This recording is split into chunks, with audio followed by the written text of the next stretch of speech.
All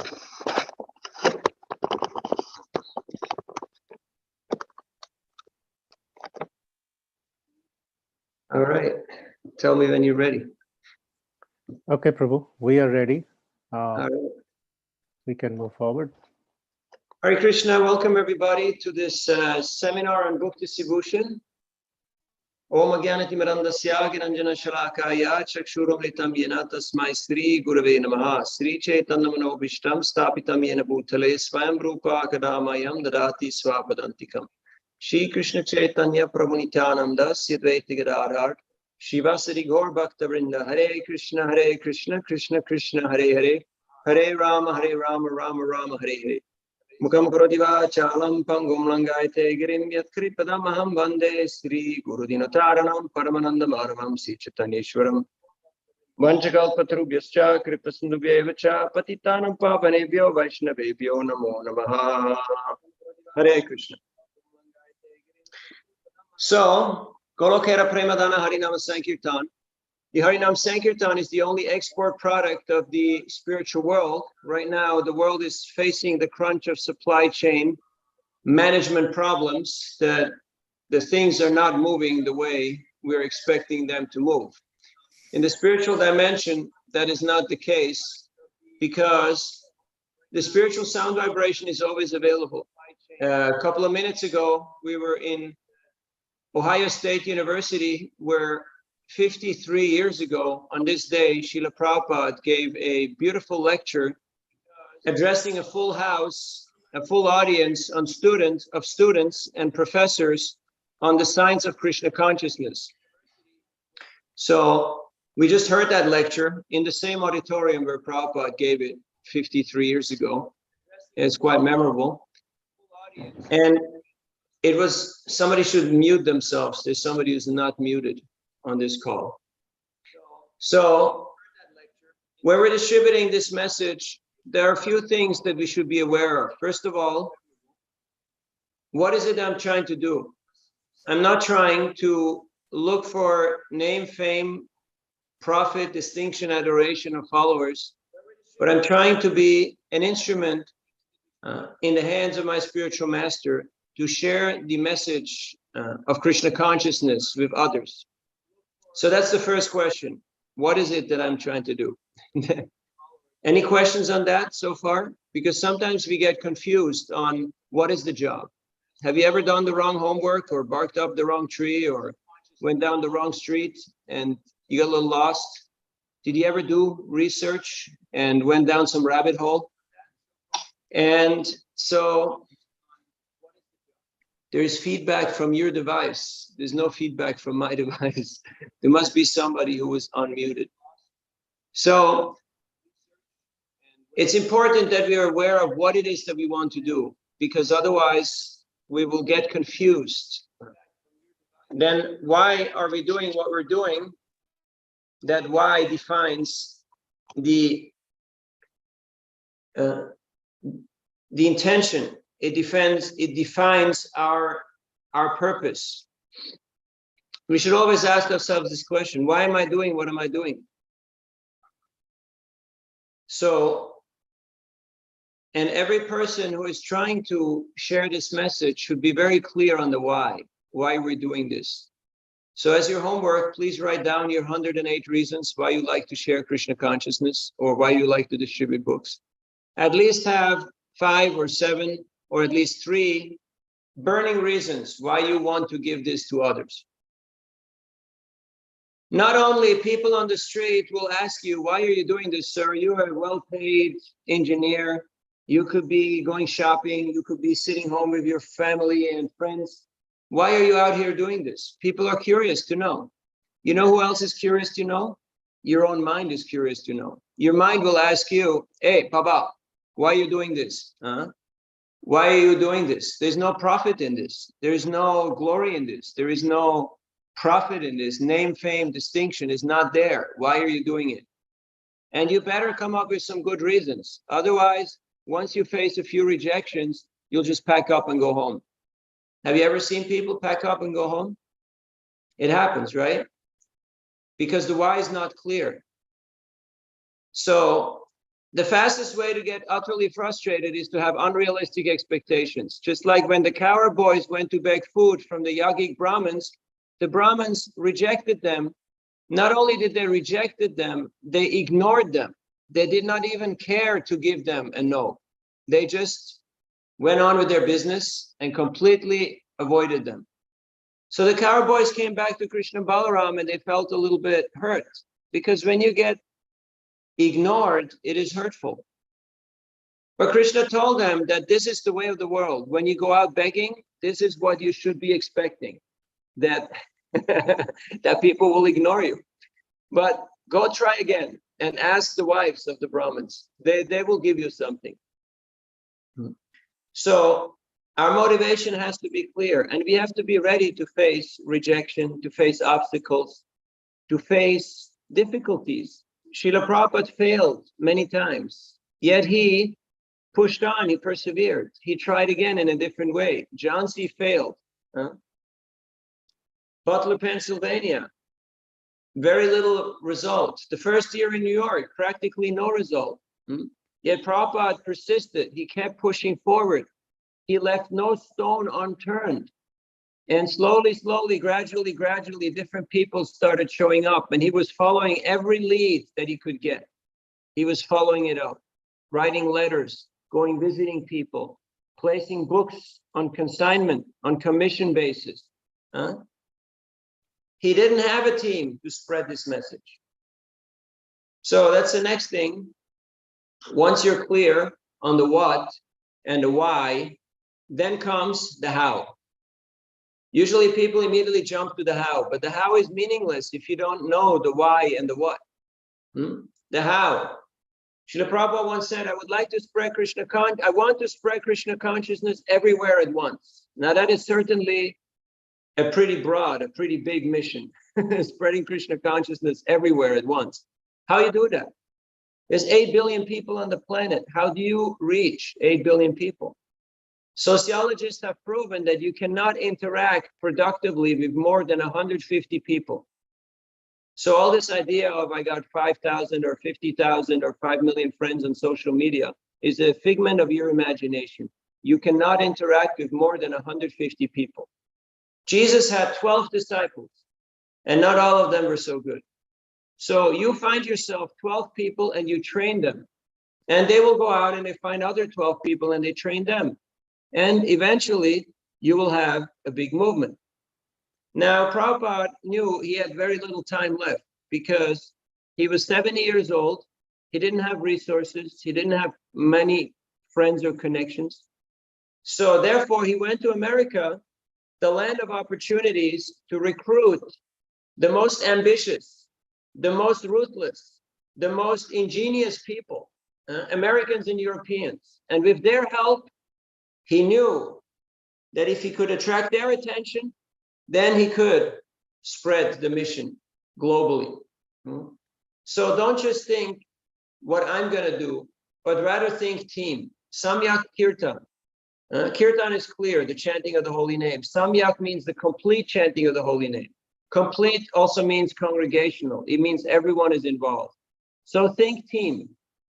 Right now, in ISKCON Chicago, I don't know how many people are there. There might be 5 or 7 people here on this call. I see 5 participants. I'm one out of them. There's 4 others. So you may ask, okay, how are you going to start a revolution with 4 people? Very simple. Prabhupada did it.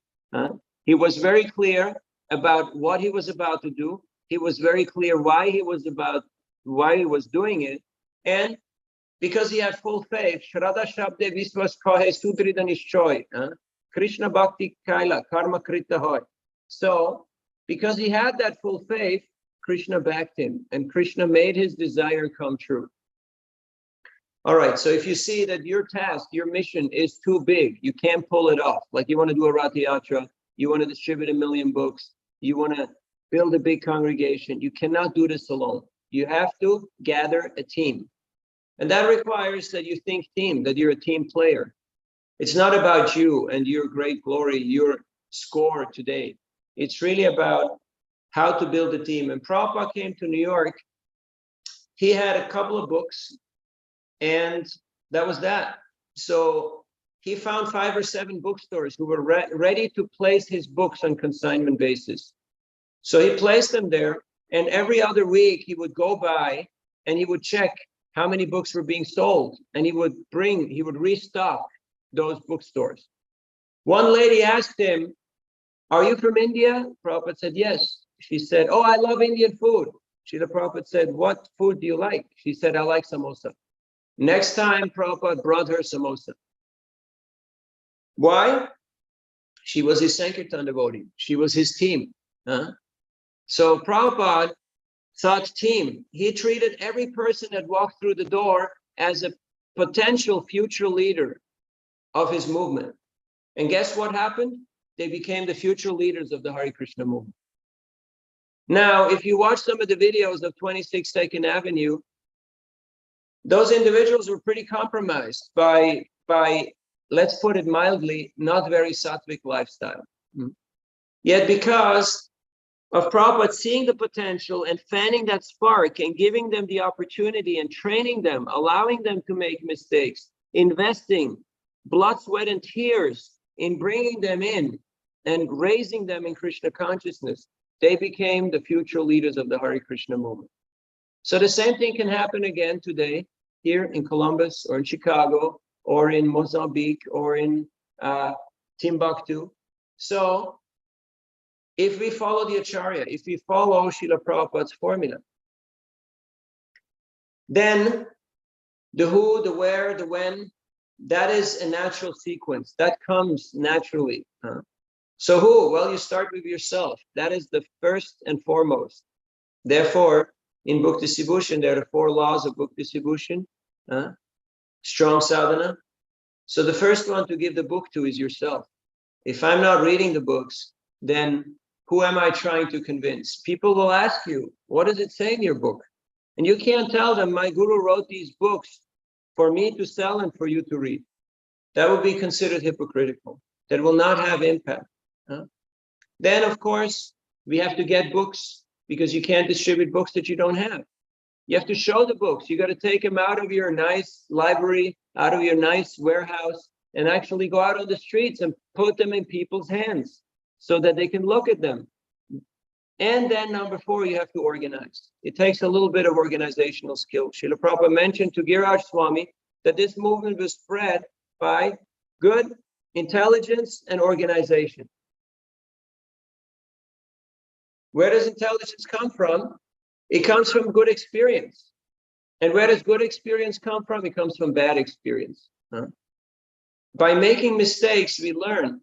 But there's a saying that you don't live long enough to make all the mistakes. I'm doing these seminars now since almost 40 years. And I see in many places, there's a revolving doors. There's always new people who come. And I wonder what happened to Team Chicago 2010? What happened to Team Chicago 2000? Where are these devotees? Where is the continuity? Where is the tradition? Where is the culture that is being passed down through the generations? So a culture is not, according to law books and textbooks, a culture is the living example of people who have imbibed values and content, meaning and purpose through their own personal lives and application. And they're imbibing those teachings, those values, and they're sharing them primarily through their own example with others. That's why it's so important to have elders, to have role models in every society. That's where all of you come in. I see here, there's probably a few elderly persons here on our call. And so you may say, well, I don't have that much time. I don't have that much energy, but you have life experience. You have some resources. You have some connections. You can use those to share Krishna consciousness. And first and foremost, you can be a role model and example to the younger generations on what it means to be a blissful and happy devotee. Because if we profess to be a devotee of Krishna, yet we're not happy, the susukam kartumaviyam is lacking, This process is joyfully performed. If I'm not happy, people take one look at you and they will say, why don't you go and read your book yourself? I don't want to end up like you. Have you ever seen somebody on the street screaming and yelling at people or waving books at them? Has this ever happened to you? I see one person nodding. I don't see the others. Maybe I can have gallery view here. I'm not sure if this is possible. I'm a little tech illiterate, so bear with me. Dun, dun, dun, dun. Anyhow, we have all had that experience of people yelling and screaming at others, and then they were not even surprised that they did not get any positive response. But we know this is not a very productive way how to share a message. So imbibing the message means I get up early, I chant Hare Krishna, I read the Bhagavatam, and I share whatever I have realized. Then it will be authentic, then it will be impactful, then it will be lasting. Otherwise, yes, we can move some product. It is possible. You can get on a microphone and scream and yell and say 50% discount, or we got free stuff, or this and that. It's possible you can move product, but if you want to move hearts, then your heart has to be in it. You have to be convinced. One time, Prabhupada had all the GBC men in Mayapur, and he asked them one question: are you convinced? He asked it 3 times till he started yelling at them. Are you convinced? And they became a little frightened, a little fearful, because if your guru asks you if you're convinced, you can't just fake it. It's not something you can just pretend. And then he said, because if you're not convinced, how will you convince anybody else? So there's a lot that could be said, but I'd like to keep this a little more dynamic and interactive, because otherwise we all have experienced Zoom fatigue to one extent or the other from looking at devices and not feeling much reciprocation. So I'm here to serve you. If you have any particular questions, any particular interests, because the topic is broad, it is very vast. One more thing that I like to touch on before I open up for discussion is to establish a follow-up culture where when you plan the outreach, you already plan the follow-up. You're not satisfied by just putting a few books out there, but you have a clear plan that I would like to interact with all the people that are recipients of those books by thinking it through, just like a farmer who goes out and he tills the soil, he plants seeds, he cultivates, and he harvests. It's a full cycle. It's 360. Right now, I can honestly say ISKCON is #1 in the world in first contact. We are everywhere sharing this message in the most likely and unlikely places. Yet when it comes to cultivation and when it comes to actually engaging people and reaping the fruits of our work, we are not amongst the top 10. I can guarantee you that. Now that is unfortunate because we do have the best product. Krishna Bhakti is unparalleled. It stands second to none. All the other traditions, they go up to a certain level of realization. But this most esoteric, this most confidential understanding of Radha Krishna Prema is only there in the Gaudiya Madhava Vaishnava Sampradaya. So we have a very unique gift, a very unique contribution to make. That is our heritage, that is our legacy, that is our birthright, is our privilege, and it is also our sacred duty. So thank you for joining this call, and let me know how I can serve you, or if you have any other topics of discussion.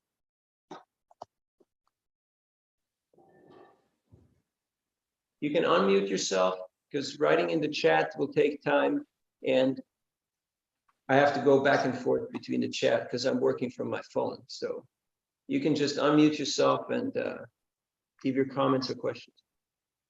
Hare Krishna Prabhuji, Dandavat Pranam, Jai Srila Prabhupada.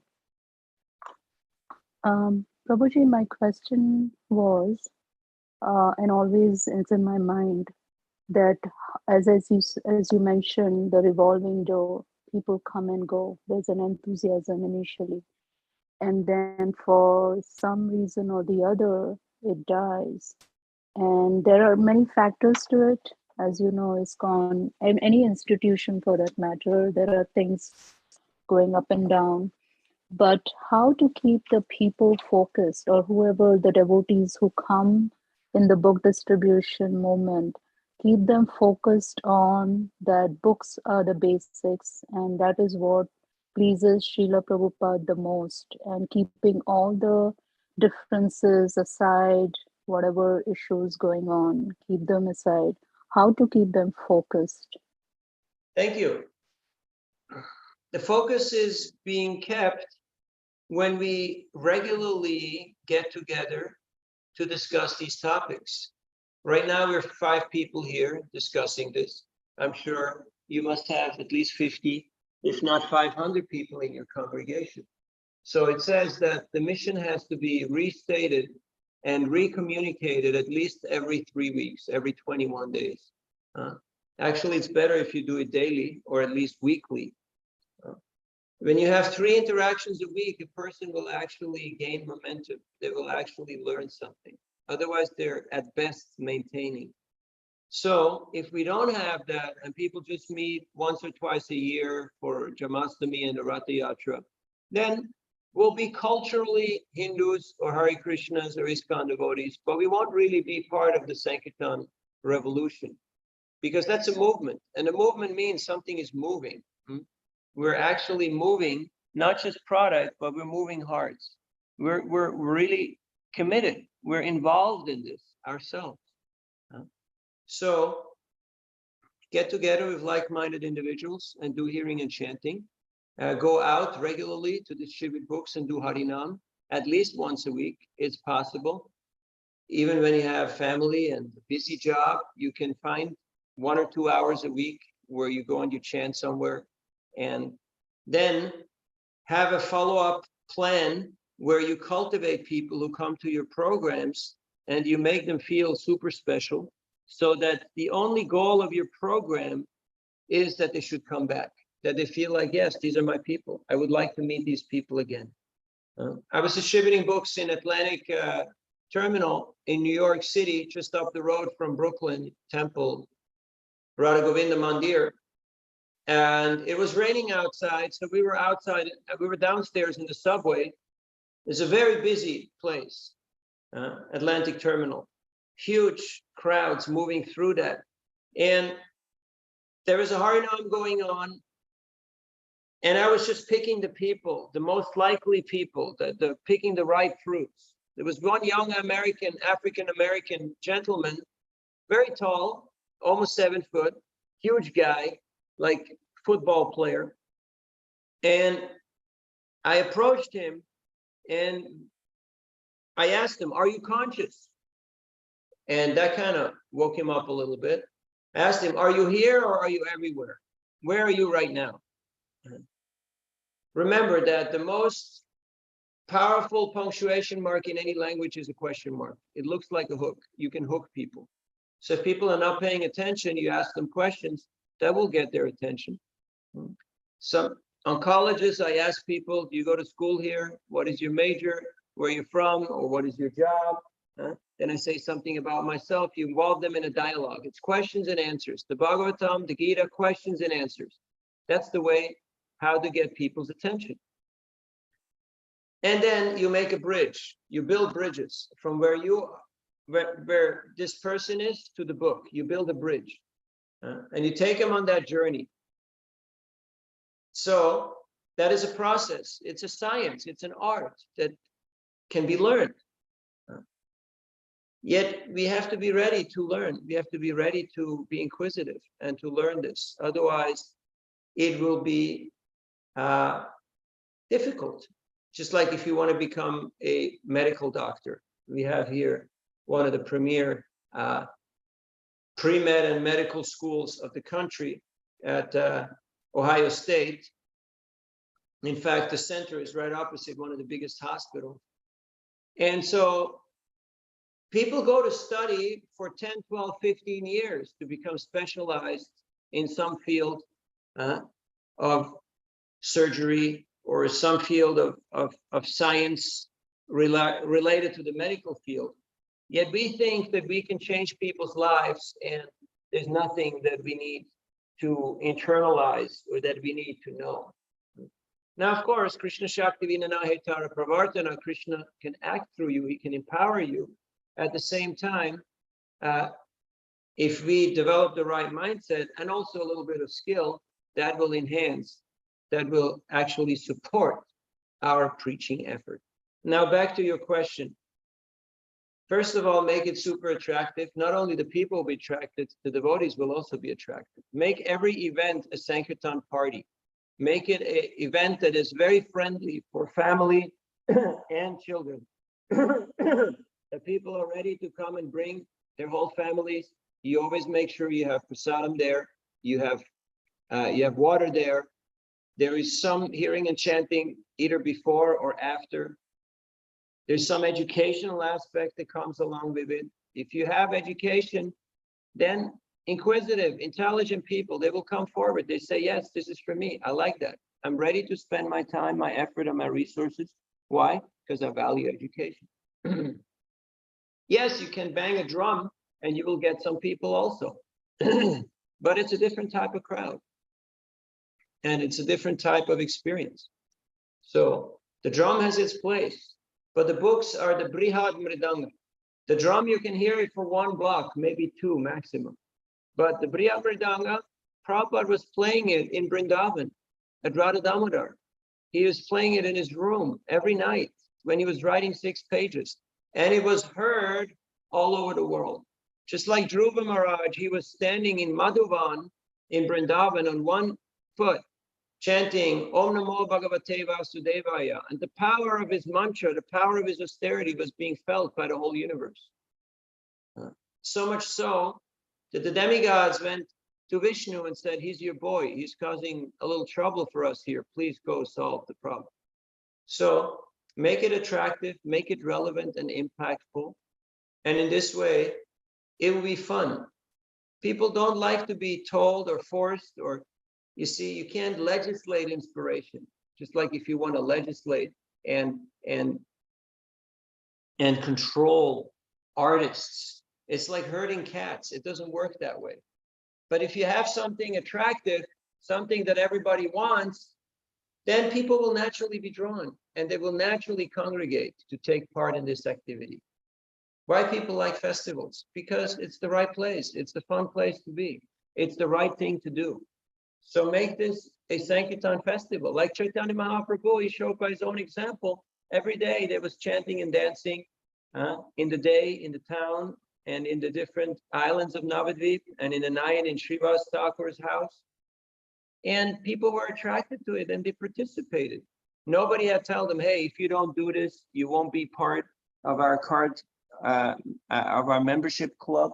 You won't be part of our little franchise system here.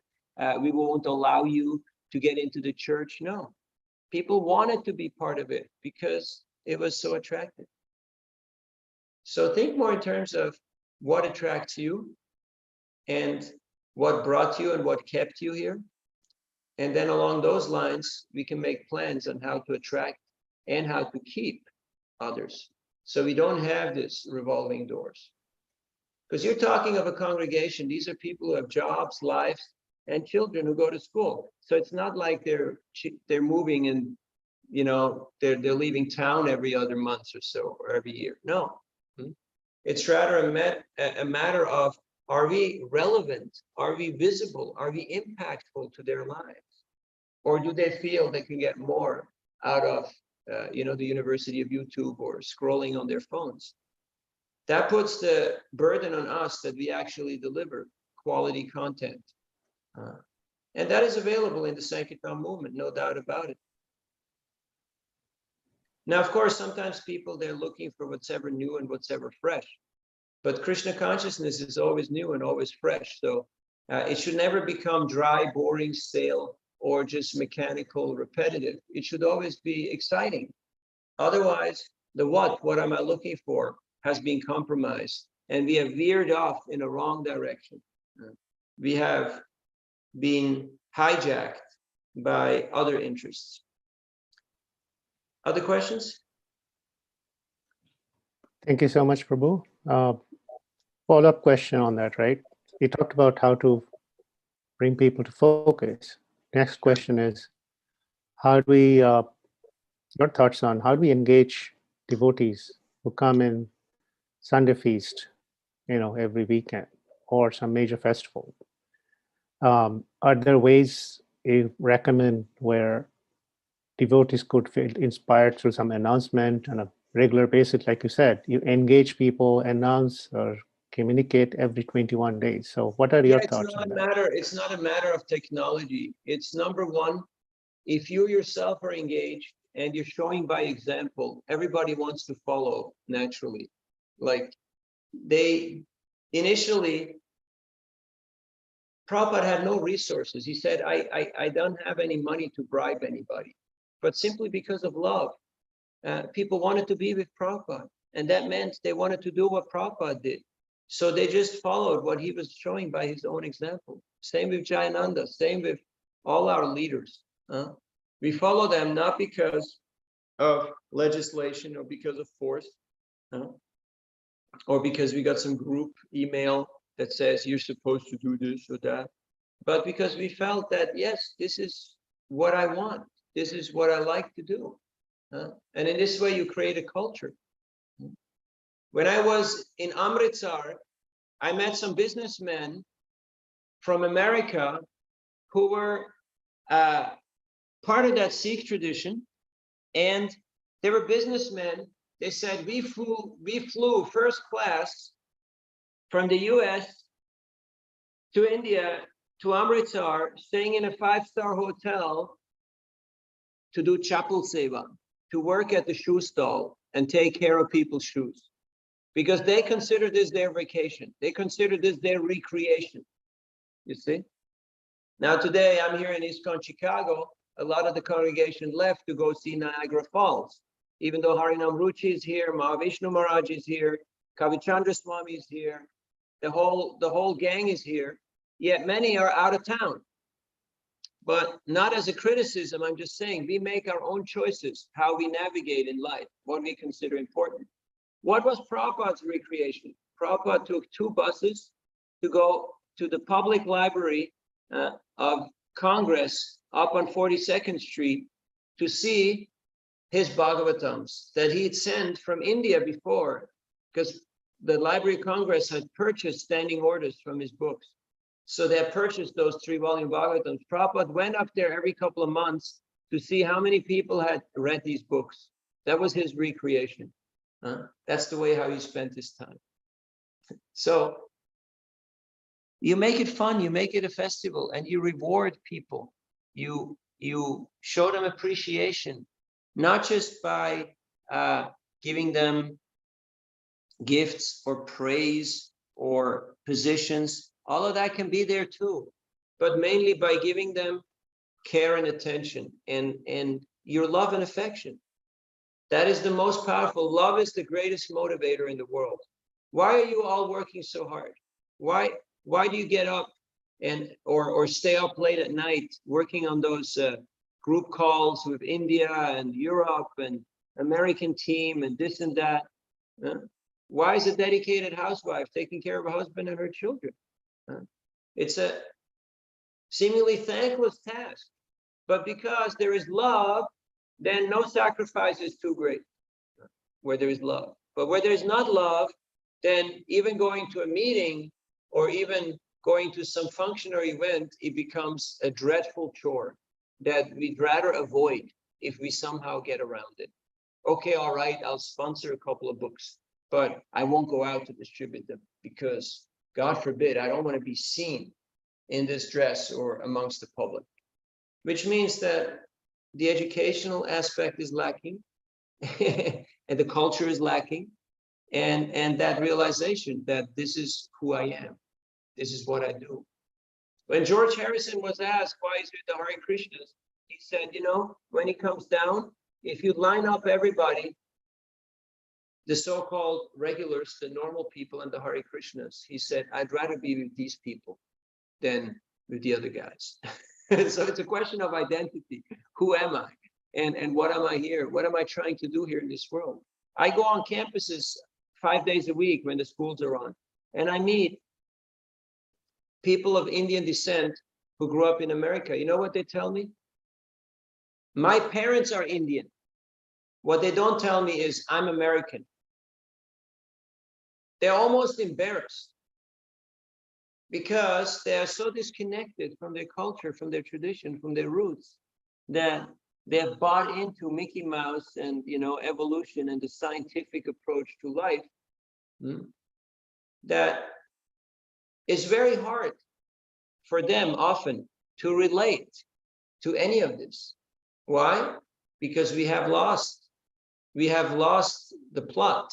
We have lost the cue ball. We have failed to pass on the culture, the tradition.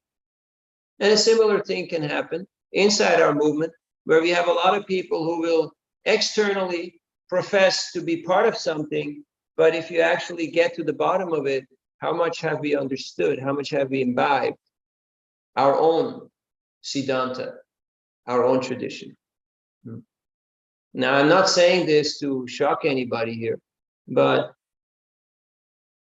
if you have nothing that really moves you, that motivates you, that drives you, then your mind will find any possible excuse why not to do this.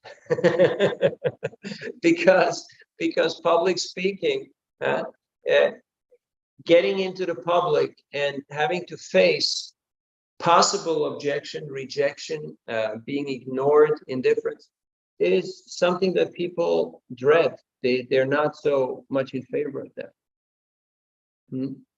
But when we understand that this is the chit rakta, this is the blood that we have to sacrifice to develop our chit sharira, our spiritual body, then we understand this is a small token, this is a small contribution to make, for a small price to pay for all these tremendous gifts that I've been blessed with. So try to make it fun, reward the people, have it regularly, make it a no-brainer so people don't have to plan, and you just make it part. Like I know in many places, devotees have organized it in such a way that after the Sunday feast, you go on Harinam, or before, you organize it in such a way. You have a monthly Sankirtan festival. It's well announced before. You choose the weekends that are most suited throughout the year. So you don't have to reinvent the wheel. It's just happening. It's just happening naturally. It's a natural process. And you appoint, you recognize the leaders, and you help them to execute their functions. In this way, everybody can take part in it, and there is no question. Like I was in Jamastami at the manor, where over 2-day festival, 60,000 people showed up, and they have 500 volunteers of their congregation. They plan a year in advance. Who are the parkers? Who are the cooks? Who are the servers? Who is the security? Who does the activity? What stage program? Who does hospitality? Everything. So we have to use our ingenuity for Krishna service.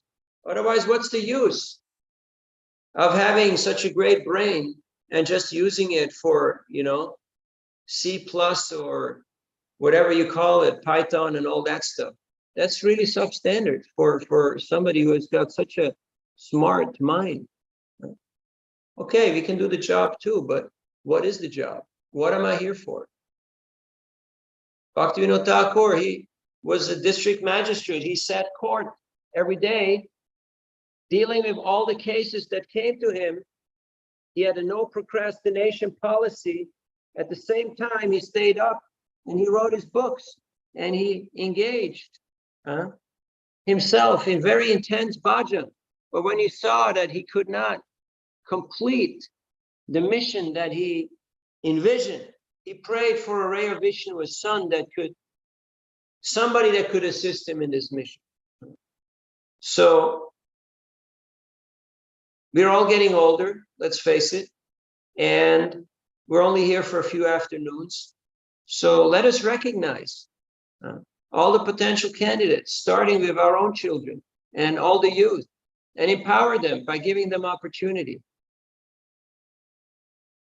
I don't know if this helps, but that's what comes to mind. Thank you, Prabhu. Other No, questions? that's definitely helpful. Any other questions from devotees here?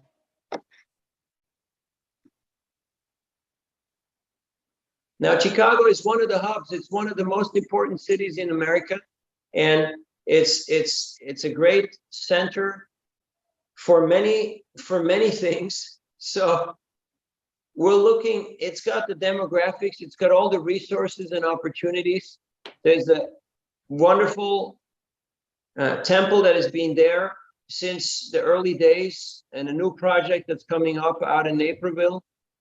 And there was preaching centers downtown. So if we create some synergy between these different contingencies, you've got the same demographic that New Jersey has, that the Bay Area has, that is there in Texas. The same demographics are there. There's no lack of people. There's no lack of resources. There's no lack of manpower. It's just a matter of vision. It's just a matter of assembling the team and then excavating and distributing the goods. Lord Chaitanya came and he broke open the storehouse of love of Godhead. And now we're trying to put it back in a box and to put a big lock on it and throw away the key. That's just not right. There's so much opportunity. But if people were newcomers and they would walk into our centers any given day of the week, not sure they would really be able to grasp what is going on here. So we should not make it more difficult. We should make it easier, more accessible. Just like a predominantly Indian congregation. So please allocate a room and a time where you invite students and people of other backgrounds where they feel comfortable and confident to practice Krishna consciousness. Just like this football player in New York. I met him on Tuesday afternoon in Atlantic Station Terminal. And I invited him for the program at the Lotus Room, not to the Hare Krishna temple, not to some religious function or sermon or ceremony, but to a meditation program the same evening. I texted him afterwards. We had a very good interaction. He took books, he made a contribution. That same evening, he showed up and he participated in mantra meditation, in my talk, the workshop that we did. And now he's been coming every Tuesday. He's chanting and reading, and his mother is also chanting. So people need an environment where they feel comfortable, where they feel at ease. Otherwise, if they feel that they're just out of their element, then it will be difficult for them to be able to relate. So please try to create that program or that environment. You got so many opportunities. And of course, we can say, we can be busy for a few lifetimes taking care of our Indian congregation. But Prabhupada didn't come to America to save the Indians. He came to America to spread Krishna consciousness and make it available and relevant to everybody. Right now, the African Americans are the most receptive. That's what I feel. That's what I see. I've been here now for 6 years, traveling the country, and they're very open to Krishna consciousness. The question is, are we open to them? Are we ready to deal with the black man, with the yellow man, with the red man, or with the white people who may have some issues because of their cultural conditioning? And we should be ready. Same way that Prabhupada was ready to deal with whoever Krishna sent him, we should be ready to deal with whoever Krishna sends us. That is Sankirtan. We got some more time for a few questions. Thank you, Prabhu. That was very, very profound. What is your message for the youths, to the youths rather? So here are teenagers, early 20s, youths checking out the world. They're in middle of Indian bred, background, but at the same time, they're exposed to the American way of living and thinking. What is typically your message for them, and how do you engage them when you travel the world? And what do you say? What do you tell them? Well, I tell them usually that I'm the past and you're the future. So, so tomorrow it's your game. Right now, all of this looks very exciting. So you're very attracted to try out every possible opportunity and every possible option. But stay mindful of your real purpose of life. To not get distracted. So depending on what their incentives are, how much they identify with what type of mindset, with what type of culture, I usually tell them I'm born and brought up in the West, and I went to boarding school and I tried what there was to try, and I saw that Krishna consciousness was the answer, was the solution to my questions. So, and many of our American-born confused deshis are coming to the similar conclusion that I've tried all these things and they're not working so well. So maybe there is something in my tradition. Now, our business is to put it in a language that they can actually understand. People don't like to be forced. They don't like if something is just very convoluted, which means they have to be practically spoon-fed. It has to be made very easily accessible, very easy for them to gather. So simplifying it, breaking it down, making it accessible, that is the job of a preacher or a teacher. Then people will actually become interested, they become attracted, and even highly esoteric concepts can become quite appealing. And people are ready to invest themselves when they see the benefit, when they see what's in it for me. What do I get out of this? Two follow-up questions on that. You mentioned about interesting points here you bring up. Number one, you had questions early in your life which brought you into this movement. What were those questions which you would say to the youths? Well, why am I here? Why am I suffering? Why are things not working out? Why are my desires and my plans not being fulfilled? These are very valid questions. I go on campuses, I ask students every day, what are your 3 greatest challenges? And I tell you the top 3 are anxiety, not knowing what the future will bring, also being crushed with expectations of yourself and your surroundings, your culture, your family. And then number 3, distractions, from your phone to social media to addictions of any types and sorts, from egoism and vanity to hard drugs, the whole spectrum. So these are the 3 broad categories of challenges that people face. And so to live a contemplative and meditative life, a life of spirituality, is a requirement to even stay sane, functional, and productive in this world. And nobody will argue that. That's like mainstream. And that's like common knowledge. Huh? When I started out in the early 80s, all these concepts were very, very foreign. People could not relate to this.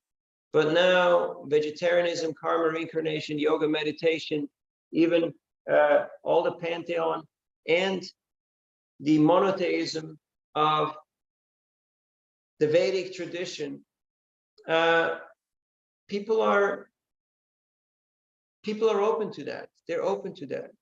Yet if our message is not coming across with kindness, with humility, with introspection, with humor, with a bit of self-analysis, if he comes across patronizing, overbearing, or judgmental, then people will immediately drop the ball. They'll immediately back off, because there is nothing that can force you to buy into this unless you yourself personally choose to do so.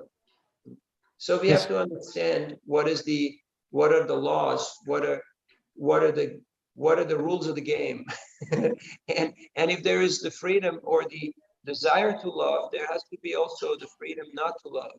So that is the little bit of free will that every jiva has, and including the public and including our own children. If we are not imbibing these tenets and living by them, then it will be very hard to communicate this and to make it stick. Yet I can see that there is tremendous potential, especially amongst the youth, amongst our own youth and amongst any youth, because they're not yet as jaded, as judgmental, and as cynical as sometimes people get when they're a little older, that they just get a little tired of trying new things, trying to innovate, trying to be creative. After a certain age, one just wants to know how things function and stick to that. So the youth has that advantage that they have not yet reached that level of saturation. They're still ready to explore, they're still ready to experiment and try new things. Hey, I tried everything. Might as well try this. Why not? And so, whereas after a certain age group, it's like, hey, I'm all set, like my shop is closed. Don't bother me. So that's why Prabhupada focused on universities, and he mainly was focusing on the youth. Because why? Because youth is the age of learning. Of course, Tato Brahma Jigyasa, we should always be in that mindset, but we should always stay inquisitive. We should always stay hungry to learn for more. It's not enough to say, hey, I got Diksha, I got my Thakur at home, I'm safe, everything's fine. Have you ever heard the saying, Tapan Mishra was a learned Brahmin? You know Tapan Mishra? He was a learned Brahmin, yet he did not know the goal of life nor the means how to attain it. Did you ever hear that? It's quite astounding, right? How can you be learned and educated and not know the goal and know the means how to attain it? Bhaktisiddhanta Saraswati Thakur explains how this mystery is possible. He said that because he was chanting his Krishna mantra silently, he was not collaborating with other devotees, he was not engaging in Nava Anga Bhakti and in sharing this message with others. He was just doing his own silent bhajan. That's why he did not know what was the goal of the process, nor the means how to attain it. Now, this can happen to each and every one of us. That we think, hey, I'm going to some festival. I have my guru. Whenever he comes once a year, I'm a good boy. I pay my ISKCON tax. I'm a card-carrying member. And I might still not know what is this all about and what am I actually supposed to experience here. That can happen to every one of us, unless we're team players and we actually develop this Sankirtan consciousness, which means it's not just me and my guru and my Thakur, but it's everybody. Everybody means not just the people of my family, not just the people of my gender or my language group or my nationality, but everybody. I don't exclude anyone. Yesterday, we were chanting and dancing in Columbus, and it was Friday night. People were out on a mission trying to get drunk. Yet the holy name swept them up and got them involved in chanting and dancing. And many books went out, and people were very open to at least interact, to at least engage with the devotees. So right now, because of the current situation in the world, people are very open because there is no more certainty that the material dream, the American dream, will ever manifest. There is no certainty your student loans are ever going to pay off. There is no certainty you ever going to get that dream job or that fantastic payout. No. So people are looking for alternatives. They're looking for something at least to relieve their stress, their anxiety, and their depression. So Krishna consciousness is the solution. It is the it is the medicine that helps us overcome all the obstacles.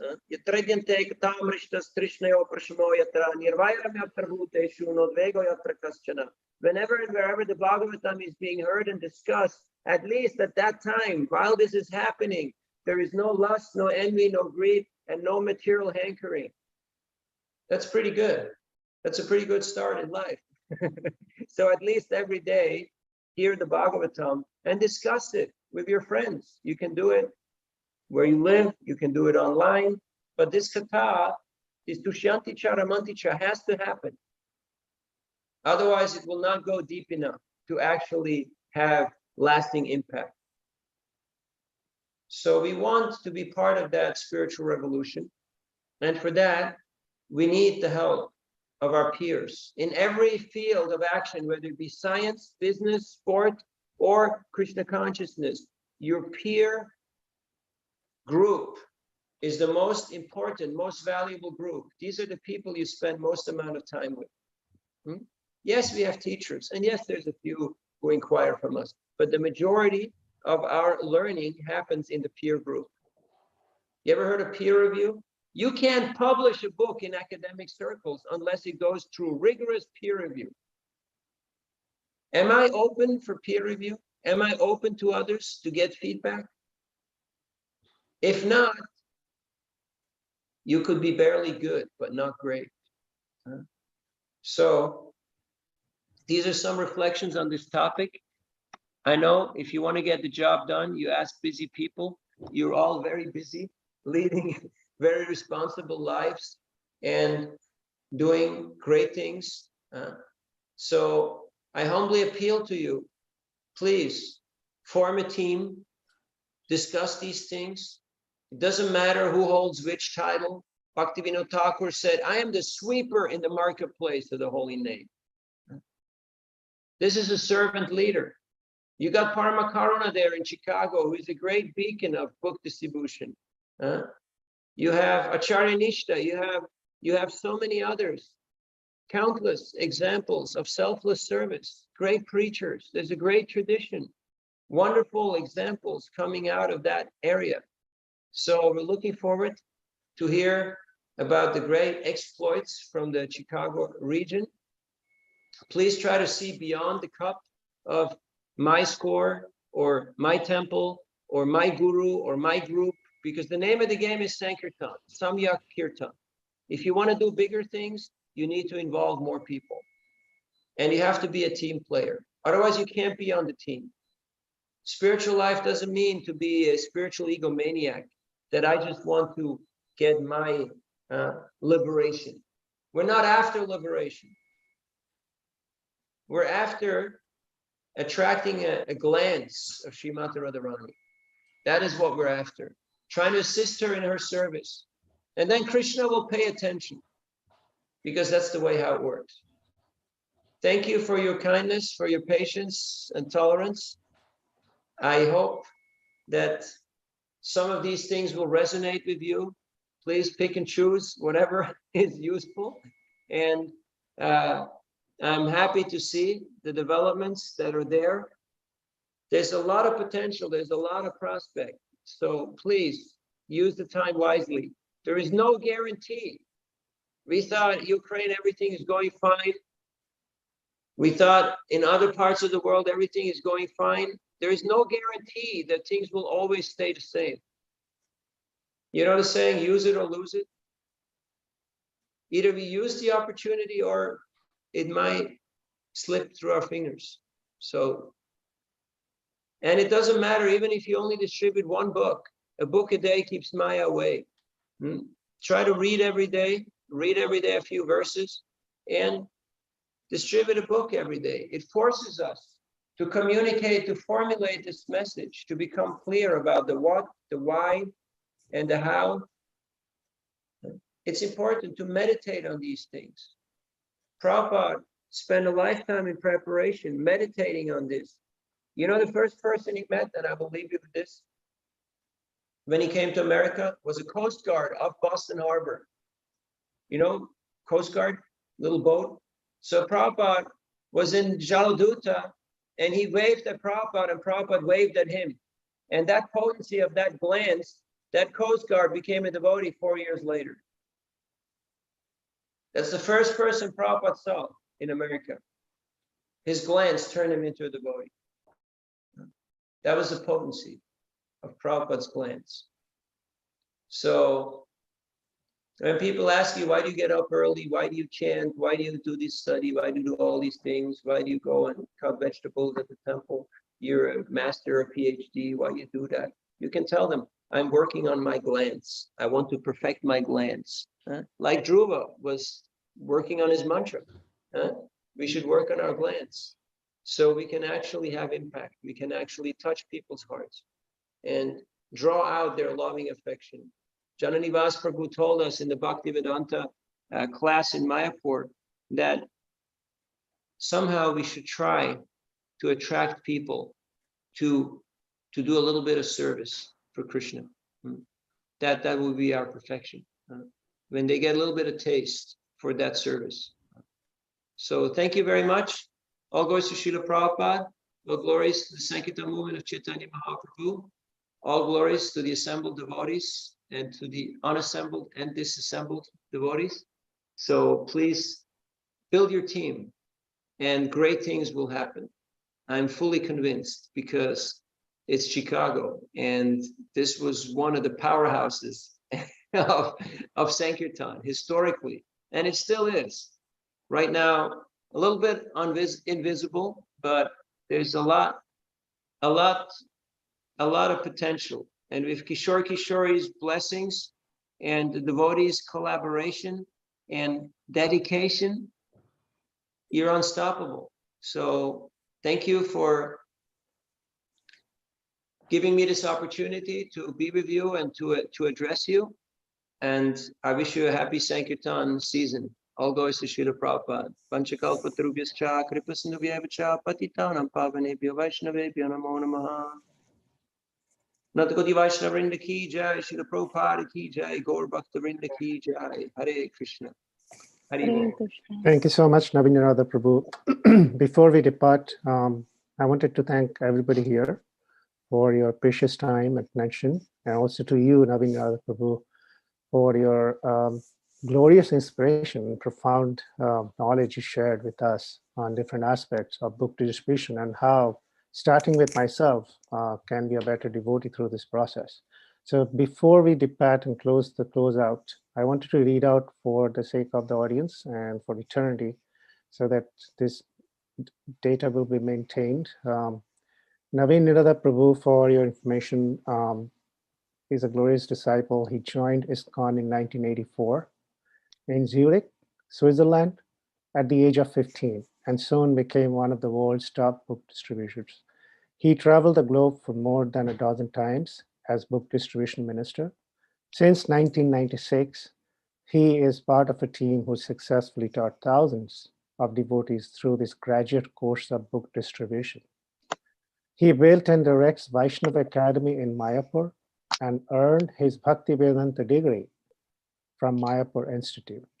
He delivers seminars on book distribution and leadership and guides individuals through his personal experience from nearly 4 decades of practice. So thanks again, Naveenarada Prabhu. We look forward to having you in our temple sometime in the fall. Okay, and we'll be in touch for that reason. Okay. Thank you for your kind words and for your standing invitation.